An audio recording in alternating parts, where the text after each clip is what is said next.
நமது பிதாவாகிய கொள்வதற்கும் ஆண்டவராகிய இயேசு கிறிஸ்துவருக்கும் நம் அனைவருக்கும் கிருபையும் சமாதானமும் உண்டாவதாக. ஆமென். இந்த நாளிலே நாம் வாசித்து தியானிப்பதற்கு என்று கொடுக்கப்பட்டுள்ள திருமறை பாடம் இந்த நாளுக்குரிய பழைய ஏற்பாட்டு பகுதி ஆதியாகமம் புத்தகம் 18ஆம் அதிகாரம் 2ஆம் அதிகாரம் 18ஆம் வசனம் தொடங்கி 20ஆம் வசனம் வரை ஒரு வாசிப்பேன். மனுஷன் கண்ணியாய் இருப்பது நல்லதல்ல, ஏற்ற துணையை அவனுக்கு உண்டாக்குவேன் என்றார்.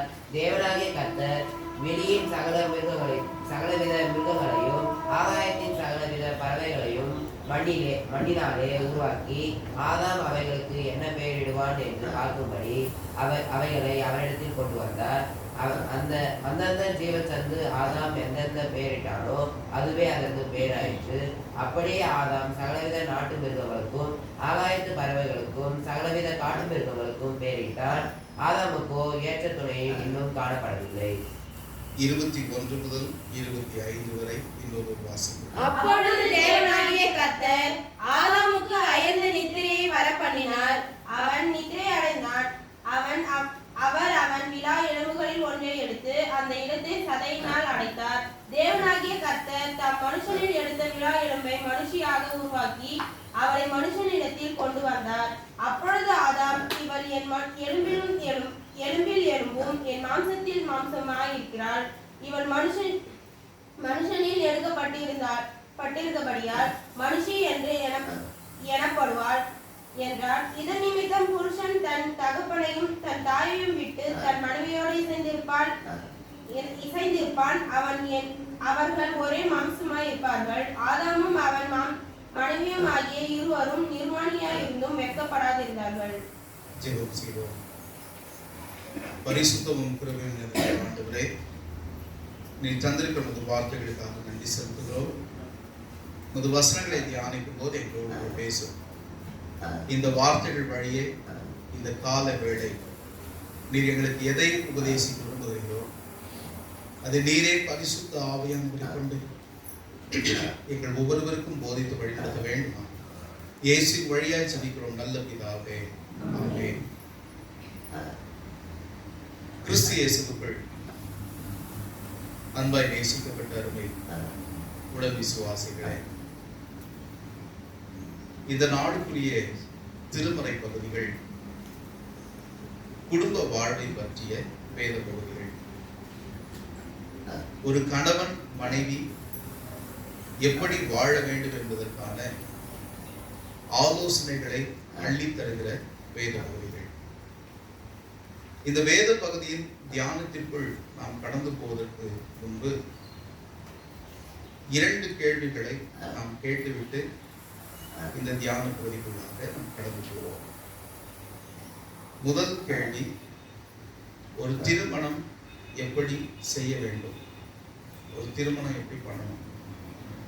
ஒரு கல்யாணம் எப்படி பண்ணணும்?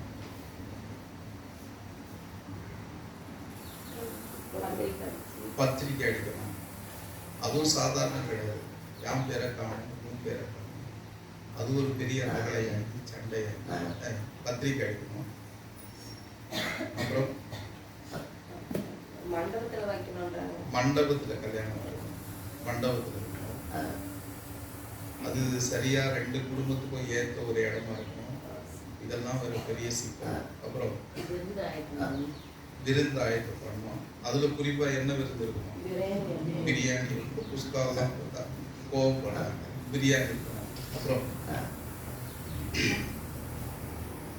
வேற திருமணத்தின் ஆயத்தங்கள் சொல்லுங்க. ஆமா, அது பெரிய சிக்கலாச்சே. ஒரு புடவை என்ன விலை? அதுவும் 2 புடவை எடுக்கணும். கல்யாணத்துக்கே 2, திருமணத்துக்கு 1, வரவேற்புக்கு 1. மாப்பிள்ளை எல்லாம் இப்போ ஒன்லி கோட்டு தான். சூட்டு எடுக்கலைன்னா பெரிய சிக்கலை. ட்ரெஸ் எடுக்கணும். அப்புறம் ஜுவல் நகை எடுக்கணும். அது ஒரு பெரிய பாரம். என்ன போட்டு வரும்போது அதனால நகை எடுக்கணும். வேற பந்தல் போடணும், வீட்டு வாசல்ல மைக் செட்டு கட்டணும், நிறைய ஆயத்தங்கள். கிட்டத்தட்ட எல்லாம் கரெக்டா சொல்றீங்க. எல்லாருக்கும் 100 மார்க். எல்லாரும் வெரி குட். எல்லாரும் சொல்றது கரெக்ட். இரண்டாவது கேள்வி, எப்படி வாழணும்?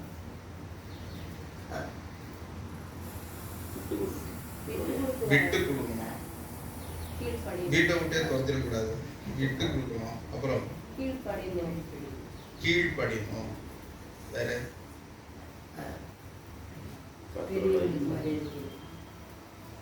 மரியாதை கொடுக்கணும். அப்புறம்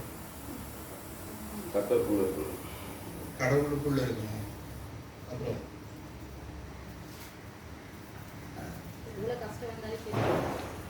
எல்லா துன்பத்தையும் சகிச்சுக்கணும், தாங்கிக்கணும்.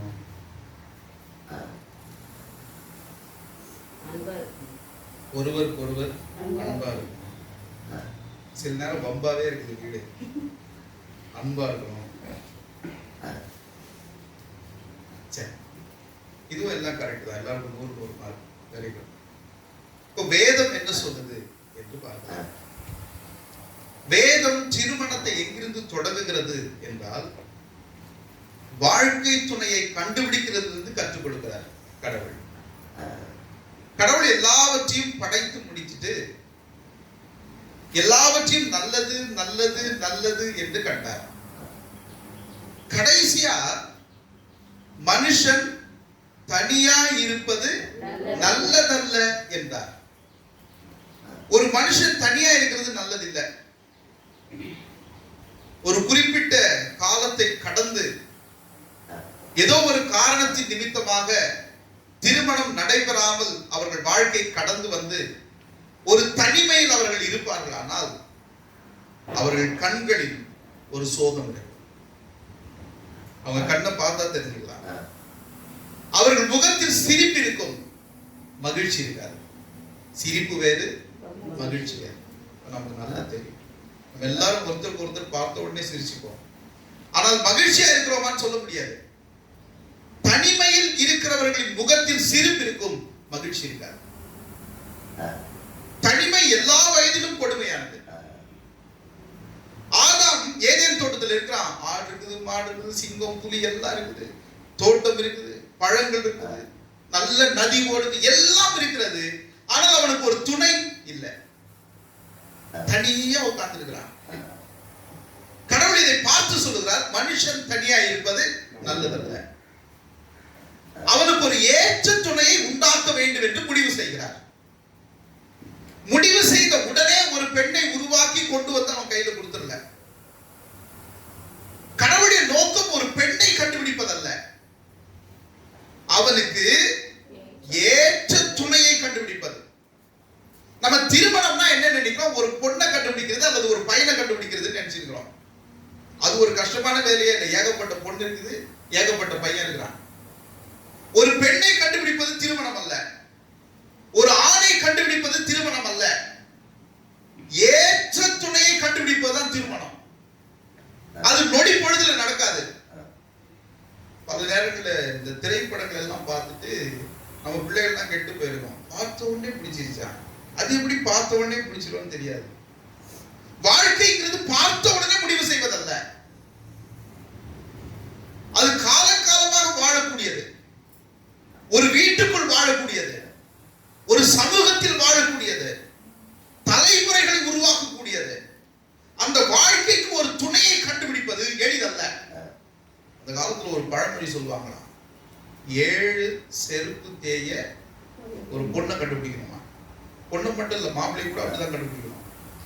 ஒரு நொடியில கண்டுபிடிப்பதல்ல வாழ்க்கை. அவர்கள் வாழ்வுக்கு ஏற்றவர்களா, குடும்பத்துக்கு ஏற்றவர்களா, ஒன்றாய் இணைந்து வாழ்வதற்கு இருவருக்கும் ஒரே குணாதிசயங்கள் இருக்கிறதா, ஒருவரை ஒருவர் புரிந்து கொள்ளுகிற பக்குவம் இருக்கிறதா, இவ்வளவு பார்க்கணும் ஒரு திருமணத்துல. கடவுள் ஒரு இவன் தனியா இருக்கிறது நல்லதல்ல அப்படின்னு ஒரு பெண்ணை டக்குன்னு ஒரு மண்ணில இருந்து எடுத்து உருவாக்கி அவன் கையில கொடுத்துடல. நேரம் எடுத்துக்கொள்கிறார். எப்படி நேரம் எடுத்துக்கொள்கிறார்?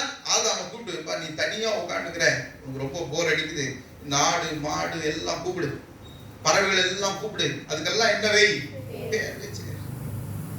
எவ்வளவு பெரிய வேலை கொடுத்துட்டு போயிட்டாரு பாருங்க கடவுள். இப்ப அவனுக்கு கொஞ்ச காலம் அந்த தனிமை போயிடும். அந்த ஆடு மாடெல்லாம் வந்தா ஒவ்வொன்றுக்கா ஒரு பேர் வச்சிருக்கிறார். எல்லாத்துக்கும் வாரங்களா இருக்கலாம், மாதங்களா இருக்கலாம். ஆனால் அவ்வளவு நேரமும் அவன் விட்டார். அந்த நேரத்தை எதற்கு எடுத்துக்கொள்கிறார் என்றால் அவனுக்கு ஏற்ற துணையை கண்டுபிடிப்பதற்கு அவர் எடுத்துக்கொள்கிறார். எனவே ஒரு வாழ்க்கை துணையை கண்டுபிடிப்பதற்கு நேரம் எடுத்துக்கொள்ள வேண்டும், நாட்கள் எடுத்துக்கொள்ள வேண்டும், ஏன் வருஷங்கள் கூட எடுத்துக்கொள்ளலாம். ஆனால் சரியான வாழ்க்கை துணையை கண்டுபிடிக்க வேண்டும். அதுதான் முக்கியம். ஒரு பெண்ணை கண்டுபிடிப்பதல்ல, ஒரு ஆணை கண்டுபிடிப்பதல்ல, தன் வாழ்க்கைக்கு ஏற்ற துணையை கண்டுபிடிப்பது. அதற்காக கடவுள் நேரம் எடுத்துக்கொள்கிறாரே. சில நேரம் வாலிப பிள்ளைகள் கல்லூரிக்கு போயிட்டு வரும்போதே அவரு எல்லாம் பார்த்து பிக்ஸ் பண்ணிட்டு வந்துக்கிறேன் அப்பா அம்மா சொல்றான். அந்த வாழ்க்கை எப்படி இருக்கும்? அதனாலதான் அந்த வாழ்க்கை போய்க்கு போகுது. இந்த காலகட்டத்தில் பல திருமணங்கள் தோற்று போவதற்கு காரணம் என்னவென்றால் அவர்கள் வாழ்க்கையை புரிந்து கொள்ளாமல் ஒரு ஆணை கண்டுபிடிச்சுக்கிறாங்க அல்லது ஒரு பெண்ணை கண்டுபிடிச்சுக்கிறாங்க. தனக்கு ஏற்ற துணையான் கண்டுபிடிக்கல. தனக்கு ஏற்ற துணையான் கண்டுபிடிக்காம போகிறதுனால்தான் அந்த வாழ்க்கை தோற்று போகுது. தனக்கு ஏற்ற துணையான் கண்டுபிடிக்கிறோம்னா நேரம் எடுத்துக்கொள்ளணும். அந்த குடும்பத்தை குறித்து தெரிந்து கொள்ளணும். அவர்கள் வாழ்வை குணாதிசயங்களை குறித்து தெரிந்து கொள்ளணும்.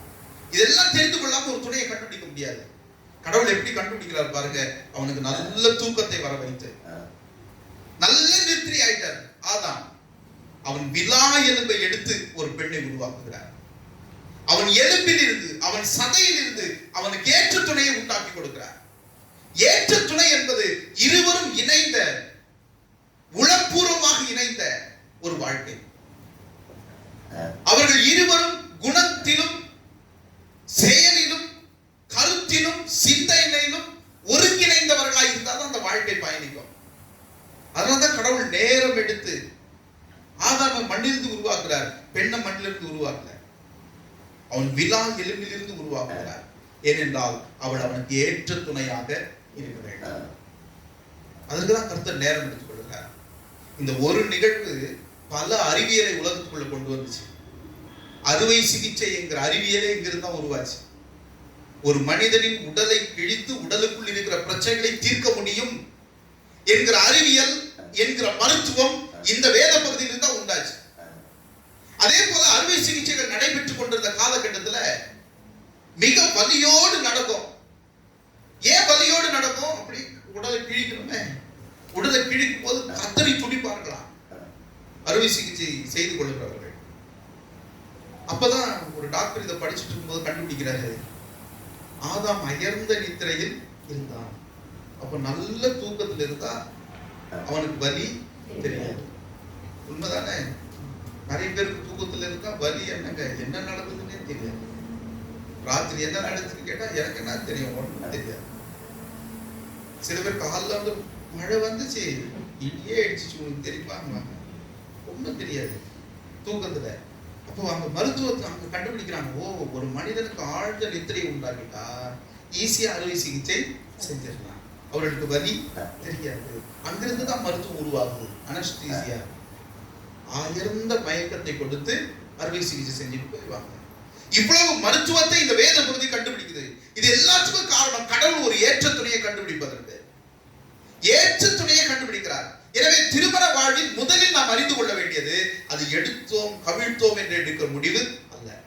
அது நேரம் எடுத்துக் கொள்ளக்கூடியது, ஆழ்ந்து சிந்திக்கக்கூடியது, யாரை கண்டுபிடிக்க வேண்டும் என்று சிந்தித்து செயல்பட வேண்டியது. அது திடீரென்று எடுக்கிற முடிவு அல்ல, பார்த்த உடனே எடுத்துக்கொள்ளுகிற முடிவு அல்ல. அது குடும்பமாய் அமர்ந்து யோசித்து திட்டமிட்டு செய்ய வேண்டிய காரியம். அதுதான் ஆசீர்வதிக்கப்பட்ட நிறைவான வாழ்க்கை துணையை கண்டுபிடிப்பதற்கு உதவியாக இருக்கும். 2, பொண்ணை கண்டுபிடிச்சு கொண்டாந்து ஆதாம் முன்னால கடவுள் நிறுத்துறார். நிறுத்தின உடனே ஆதாம் அந்த பொண்ணை பார்க்கிறார். முதல் முறையாக ஒரு பெண்ணை அவன் பார்க்கிறான். அந்த பெண்ணை பார்த்த உடனே அவன் சொன்ன வார்த்தை, இவள் என் எலும்பில் எலும்பும் என் மாம்சத்தில் மாம்சமா என்று சொன்னான். அதன் பொருள் என்னவென்றால், அவள் எப்படி இருக்கிறாளோ அப்படியே அவளை ஏற்றுக்கொண்டார். இதான் குறை சொன்னா நம்ம வேலை என்ன தெரியுமா? கல்யாணத்துக்கு போயிட்டு பொண்ணு கொஞ்சம் கலர் கம்மியாக இருக்கு, மேக்கப் போட்டு கூட அப்படியே இருக்குது, பையன் ஏன் அப்படி பாக்குறான், அவன் பாவம் பயந்து போயிருக்கிறான் கல்யாணத்து அன்னைக்கு. அது ஒரு பெரிய பிரச்சனை. எப்படி பார்க்கறாங்க? ஏதாவது ஒரு குறை கண்டுபிடிக்கிறது தான் வேலை. கணவன் மனைவி கூட குறை கண்டுபிடிக்கிறது தான் வேலை. ஒருத்தருக்கு ஒருத்தர் ஏதாவது ஒரு குறை சொல்லி கொள்வாங்க. ஆதாம் ஏதாவது குறை சொன்னாங்க அந்த பொண்ணை பார்த்து, கண் எப்படி இருக்குது, மூக்கு எப்படி இருக்குது, மொழி எப்படி இருக்குது, ஏதாவது சொன்னா ஒன்றும் சொல்லல. இது கடவுள் ஏற்படுத்தி கொடுத்த உறவு. அப்படியே ஏற்றுக்கொள்ளணும். அவர்கள் எப்படி இருக்கிறார்களோ அப்படியே ஏற்றுக்கொள்ளணும். அதை வேதம் கற்றுக் கொடுக்கிறது. திருமணம் கடவுளால் தீர்மானிக்கப்படுகிறது. நாம் உறுதியா நம்புறோம். நாம திருமணத்தை ஏற்படுத்திக் கொள்றது இல்லை.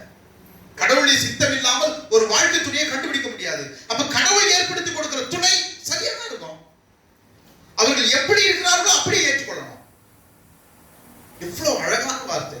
இவள் என் எலும்பின் எலும்பு, என் சதையில் சதை, நாங்கள் ஒரே உடல் என்று சொன்னார். அன்பானவர்களே, பொதுவா இந்த உலகம் என்ன சொல்லுது தெரியுமா? இரு உடல் ஒரு உயிர் என்று சொல்வார்கள் திருமணத்தை. இரு உடல் ஒரு உயிர். ஆதாம் அப்படி சொல்ல, நாங்கள் ஒரே உடல் இரு உயிர். வேதம் அப்படிதான் கற்றுக் கொடுக்கிறது. திருமண பந்தம் என்பது ஒரே உடலாக மாறுவது. அப்ப ஒருத்தருக்கு வலிச்சா இன்னொருத்தருக்கு துடிக்கணும். அது எப்படி இன்னொருத்தர் திட்ட முடியும்? நம்ம ஒரே உடல், தான் உடலே தன்னை திட்டிக்க முடியுமா? நானே நின்று என்னை திட்டிக்க முடியுமா? என் கையை திட்டிக்க முடியுமா? என் கண்ணை திட்டிக்க முடியுமா? திட்ட முடியாதே. அப்ப எப்படி கணவன் மனைவியை திட்ட முடியும்? மனைவி கணவனை திட்ட முடியும்? எப்படி குறை கண்டுபிடிக்கணும்? நம்மை நாமே குறை கண்டுபிடிச்சுக்குமா? நம்ம யாராவது குறை சொல்லட்டும், என்ன கோபம் வருது, நமக்கு என்ன ஆத்திரம் வருது. அதே தான் கணவன் மனைவிக்குள்ள. ஒருத்தருக்கு ஒருத்தர் எப்படி குறை சொல்லிக் கொள்ள முடியும்? ஒருவரை ஒருவர் எப்படி குற்றம் சாட்ட முடியும்? இது கடவுள் ஏற்படுத்தி கொடுத்த உறவு. அப்படியே ஏற்றுக்கொள்ளணும். அப்படியே ஏற்றுக்கொள்வதற்கு தான் கடவுள் நம்மை அழைத்திருக்கிறார். அது கடவுளால் ஏற்படுத்தி கொடுத்த உறவு. ஒரு திருமணத்தை செய்வதற்கு முன்பு நேரம் எடுத்துக்கொள்ள வேண்டும். முடிந்த பிறகு அப்படியே ஏற்றுக்கொள்ள வேண்டும். அப்படியே ஏற்றுக்கொள்வதற்கு தான் கடவுள் இந்த வாழ்க்கையை உண்டாக்கி கொடுத்திருக்கிறார். 3:24 வசனத்தை வாசிங்கள். இது நிமித்தம் புருஷன் தன் தகப்பனையும் தன் தாயையும் விட்டு தன் மனைவியோட சேர்ந்திருப்பான். அடுத்த முக்கியமான விஷயம் சொல்லி கொடுக்கிறாரு. இவர்கள் இருவர் வாழ்க்கையில் வேறு எவரும் தலையிடக்கூடாது. அந்த 2 பேர் வாழ்க்கைக்குள்ள யாரும் தலையிடக்கூடாது. யாரும் கூட தலையிடக்கூடாது இருக்காரு. பெற்றோர் கூட தலையிடக்கூடாது. தகப்பனும் தாயும் கூட அவர்கள் வாழ்க்கைக்குள்ள தலையிடக்கூடாது. அவர்களே அவர்கள் இணைந்திருப்பார்கள். அவர்கள் வாழ்க்கை அவங்க தான் பார்க்கணும். ஆலோசனை சொல்லலாம், அறிவுரை சொல்லலாம். ஆனா முடிவை யார் தான் எடுக்கணும்? அவங்க தான் எடுக்கணும். அவர்கள் வாழ்க்கை அவங்க தான் பார்க்கணும். யாரும் தலையிடக்கூடாது. இந்த கணவன் மனைவி உறவுக்குள்ள பிரச்சனைக்கு காரணமே அவங்க கிடையாது. யார்? இந்த தலையிடுறவங்க தான் பிரச்சனை. சுற்றி இருக்கிறவங்க தான் எப்பவும் பிரச்சனை. கல்யாணம் ஆகி 3 மாசம் கழிச்சு ஏதோ ஒரு சண்டை வந்துருக்கும். அந்த அம்மா அப்படி சோகமா உட்காந்துருக்கும். உடனே பக்கத்து வீட்டு அம்மா வரும். என்ன பண்ணா? ஒரே திட்டி விட்டாரு, அடிச்சு விட்டாரு, ஏதோ ஒண்ணு சொல்லும். உடனே எனக்கு அப்பயே தெரியும் இப்படித்தான் பண்ணுவேன். இவனை போய் நம்பி வந்துக்கிறிய யாரும் சொல்ல.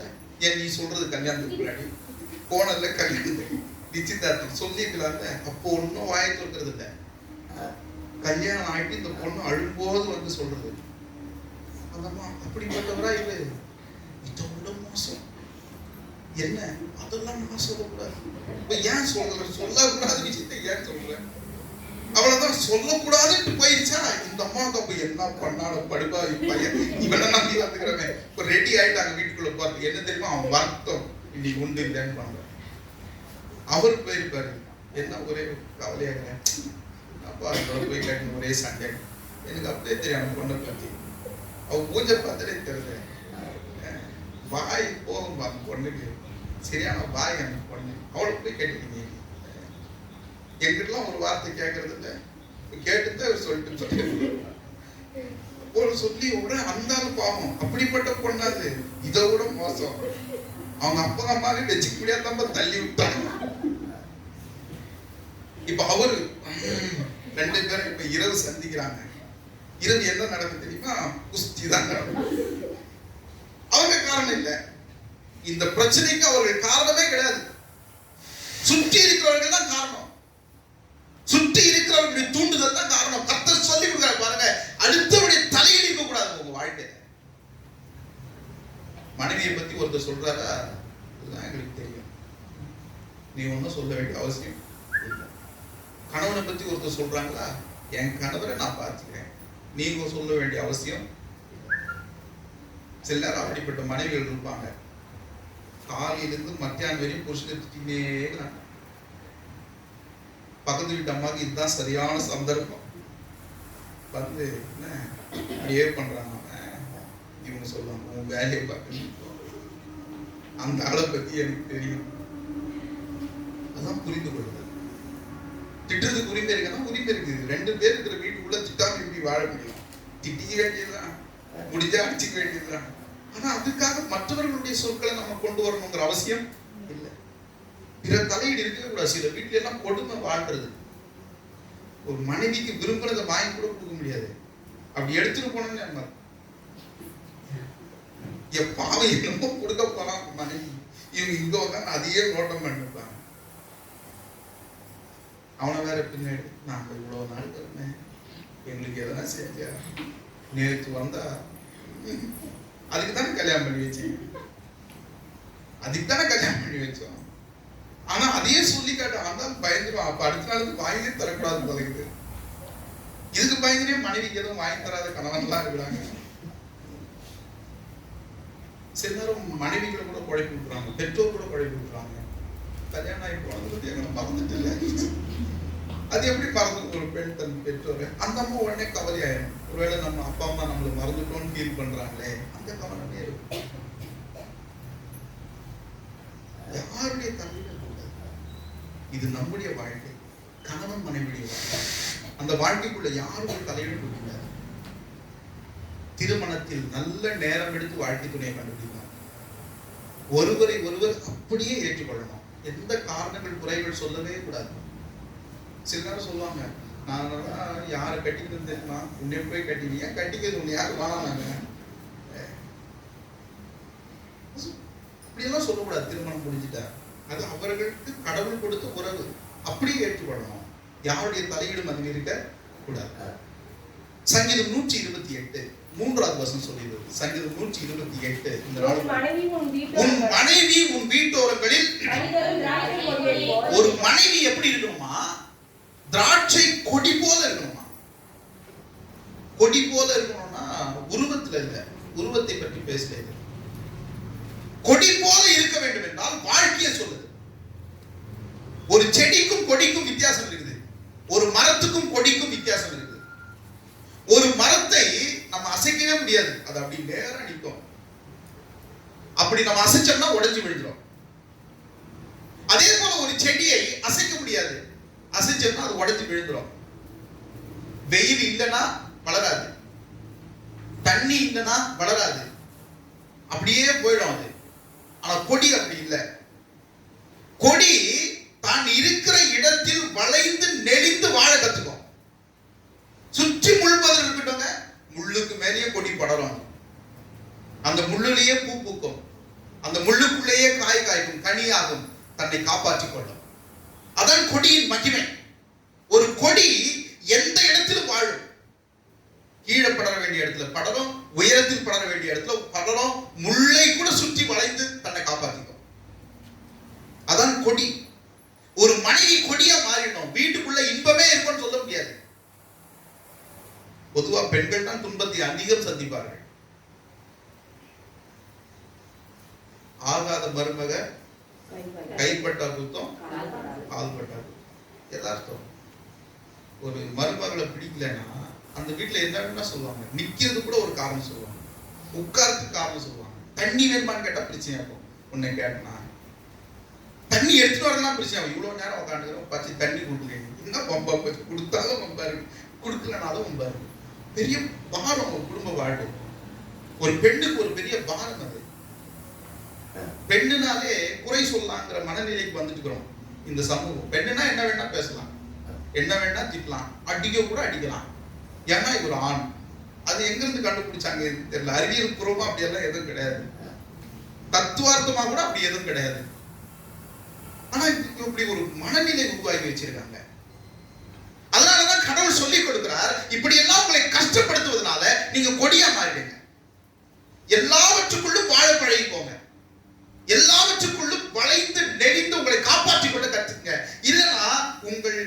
உங்கள் வாழ்வில் உங்கள் சந்ததிகளை நீங்க காப்பாற்ற முடியாது. நீங்க பூவாகவும் கனியாகும். நீங்க தான் கனியாக போறீங்க. நீங்க தான் இந்த சந்ததிகளை மண்ணில் உருவாக்க போறீங்க. கடவுளின் படைப்பு தொழிலை இந்த மண்ணில் செய்கிறவர்கள் பெண்கள் தான். உங்கள் தலைமுறைகளை காப்பாற்றிக் கொள்ள வேண்டுமானால் நீங்கள் கொடியாகி விடுங்கள். அப்படி கொடி ஆயிட்டா உங்கள் பிள்ளைகள் ஒலிவ மர கன்றாய் மாறுவார்கள். ஒலிவ மர கன்றா மாறுவாங்க. ஒரு பிள்ளை வளர்ப்புல தாயின் பங்கு தான் பெருசு. தந்தை என்ன வேலைக்கு போறாரு, சம்பாதிச்சு போடுறாரு, அவ்வளவுதான். பிள்ளை யார் பார்த்துக்கிறது? தாய்.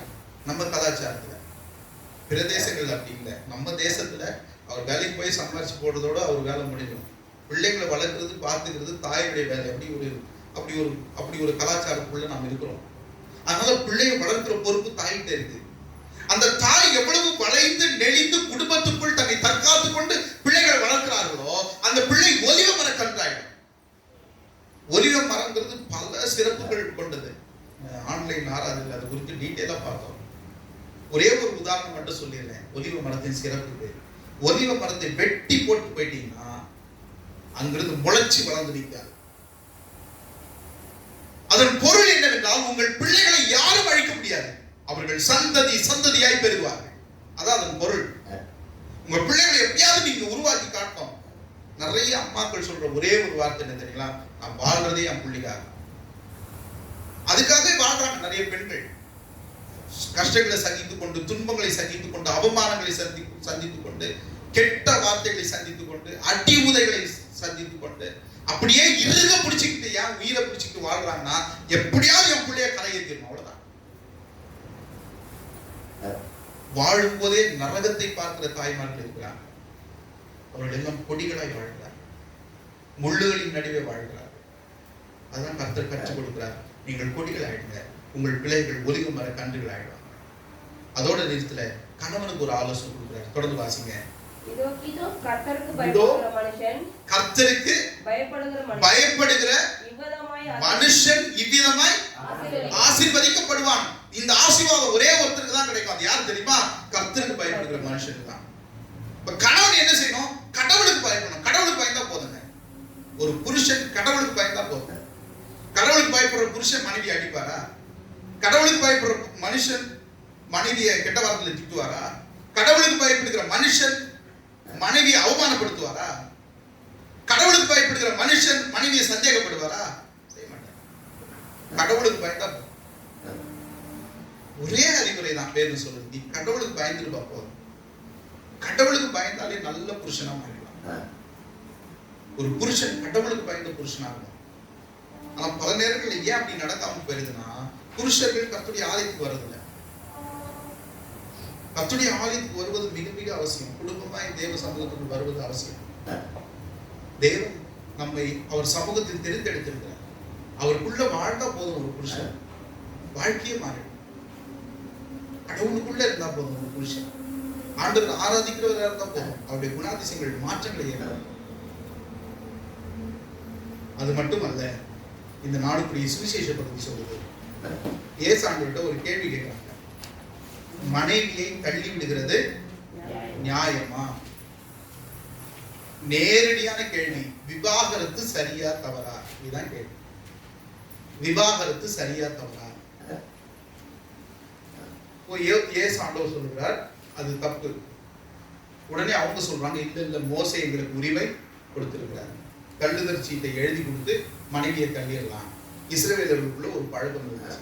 மனைவியை பிடிக்கலன்னா ஒரு பேப்பர் எடுத்து இவள் எனக்கு வேண்டாம்னு எழுதி ஊர் ஒலிமுக வாசலை கொடுத்துட்டா விட்டுடலாம். அப்படியே விட்டுட்டு அவர் இன்னொரு வாழ்க்கையை தேடி போய்க்கலாம்.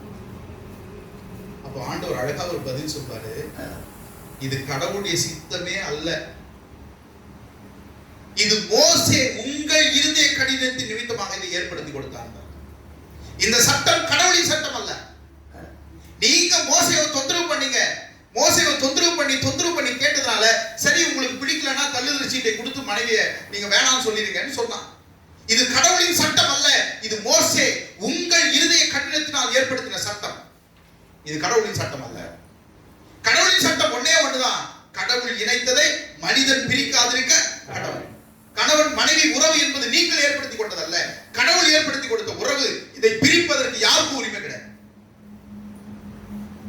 இந்த உறவை பிரிக்கிறதுக்கு யாருக்கும் ரைட் இல்லை. ஒரே ஒரு காரணத்தை தவிர, பேசிக் தனத்தை தவிர வேற எந்த காரணமும் வேதம் சொல்றது இல்லை. குறிப்பா கழுதல் சீட்டை இஸ்ரவேலர்கள் எதற்கு கொடுப்பார்கள் என்றால் குழந்தையின்மைக்கு தான் கொடுப்பாங்க. கல்யாணம் ஆயிடுச்சு, குழந்தையே இல்லை, அப்ப என்ன பண்ணுவான், தள்ளுதல் சீட்டு கொடுத்துட்டு வேற பெண்ணை தருவான். ஏன்னா அவனுக்கு வாரிசு மிக முக்கியம். அதனால தள்ளுதல் சீட்டை கொடுத்துருவான். ஆண்டவர் சொல்றாரு அது கூட கொடுக்கூடாது. இது யார் இணைத்தது? கடவுள் இணைத்தது. கடவுள் இணைத்த வாழ்வை பிரித்துக் கொள்வதற்கு உங்களுக்கு உரிமை இல்லை. பிரிவினைக்கே இங்க இடம் இல்லை. அதற்குதான் நேரம் எடுத்துட்டா போதும், பிரிவினையே வராது. ஒரு பெண்ணை ஒரு ஆணை கண்டுபிடிப்பதற்கு நல்ல நேரம் எடுத்துக்கிட்டா போதும். நல்ல வாழ்க்கை துணையை கண்டுபிடிப்பதற்கு நேரம் எடுத்துக்கிட்டா போதும். அந்த வாழ்க்கை சீரா இருக்கும். பல நேரங்கள்ல திருமணத்துக்கு ஆலோசனை தேவைப்படுது. நம்ம கலாச்சாரத்துல திருமண ஆலோசனைங்கிறதே இல்லை. ப்ரீ மேரிட்டல் கவுன்சிலிங் ஒன்று இருக்கு. 3 மாதம் ஆலோசனை எடுக்கும் கல்யாணத்துக்கு முன்னாடி. ஏன்னா எப்படி வாழணும்னு தெரியாது, எப்படி வாழ்றது, எப்படி குடும்பத்தை நடத்துறது அது தெரிஞ்சுக்கணும். ப்ரீ மேரிட்டல் கவுன்சிலிங் வேணும்.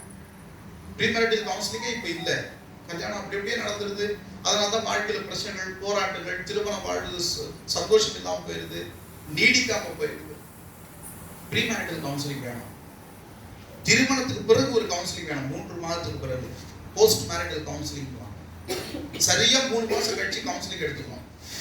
ஏன்னா 3 மாசம் கழிச்சு திரும்ப சண்டைகள் சச்சரவுகள் வரும். அதனால போஸ்ட் மேரிட்டல் கவுன்சிலிங் எடுத்துக்கணும். இதெல்லாம் வேதத்திலிருந்து ஆலோசனைகளை எடுத்துக்கொள்ளணும். அப்படி எடுத்துக்கொள்ளும் போது அந்த வாழ்க்கை ஆசீர்வாதமா இருக்கும். அப்படி pre marital counselling, post marital counselling எடுத்துக்கலையா, அழகா உங்களுக்கு ஒரு ஆலோசனை புத்தகம் இருக்குது, பைபிள். உங்க கல்யாணத்துல, நம்ம கல்யாணத்துல வாசித்த வேத பகுதிகள் தான் premarital, post marital counselling எல்லாம் அதான். எந்தெந்த வேத பகுதி வாசித்தோம் நம்ம கல்யாணத்துல, அது யாருக்கு தெரியும்? அதை யார் கவனிச்சாங்கன்றீங்களா? 4 வேத பகுதிகள் வாசிப்பாங்க. ஆதியாகமம், முதல்ல ஆதியாகமம், இன்னைக்கு வாசித்த அதே பகுதி. 2வது எபேசியர் 5:22 இருந்து 2வது வேத பகுதி. 3வது வேத பகுதி சுவிசேஷ பகுதி, கானாவூர் கல்யாணம். 4வது வேத பகுதி 128வது. கரெக்டா மறந்துக்கிறாங்க. இதை ஞாபகம் வச்சுக்கிட்டு நம் வாழ்ல கணவன் மனைவிக்குள்ள பிரச்சனை வரும்போதுதான் இதுல ஏதாவது ஒரு வேத பகுதியை படிச்சப்போ, ஏதாவது ஒண்ணு படிச்சப்போ, 128வது சங்கீதமோ, ஆதியாகமம் 2:18-25, ஏதாவது ஒரு வேத பகுதி, எபேசியர் 5:22 கானாவூர் கல்யாணமோ, ஏதோ ஒண்ணு படிச்சா போதும் நம்ம பிரச்சனைகளை தீர்வு சொல்லும். அன்றைக்கு அனுபவித்துக் கொண்டிருக்கிற சங்கடத்துக்கு அது பதில் சொல்லும். குடும்ப வாழ்க்கையை சந்தோஷமான வாழ்க்கையை அதை மாற்றி கொடுக்கும். வேத பகுதிகள் தான் நம்ம வழியாடுவோம். அன்பானவர்களே, அது மாத்திரமல்ல, இந்த உறவை ஆண்டவர் எதற்கு ஒப்பிடுகிறார் என்றால், அல்லது திருமறை எதற்கு ஒப்பிடுகிறது என்றால், இயேசுவுக்கும் திருச்சபைக்குமான உறவோடு ஒப்பிடுகிறது. அவன் மணவாளன், நாம் மணவாளன். அவர் நம்ம எப்படி நேசிக்கிறாரு? அவர் எப்படி நம்ம நேசிக்கிறாரு? சிநேகிதனா இருக்கிறாரு. சிநேகிதன்னா தோழர், தோழி. அப்போ ஒரு கணவன் மனைவி எப்படி இருக்கணும்? நல்ல நண்பர்களா இருக்கணும். நல்லா பேசிக்கணும், சந்தோஷமா பேசுவதற்கு நிறைய நேரம் ஒதுக்கணும். நல்ல நண்பர்களா இருக்கணும். அவங்க 2 பேரும் எரியும் பூனை மாதிரியே இருந்தா எப்படி அந்த வாழ்க்கை வரும்? நல்லா இருக்காது. நல்லா சந்தோஷமா பேசிக்கணும். அப்புறம் இயேசு வேற எப்படி நம்ம மீது அன்பு காட்டுறாரு?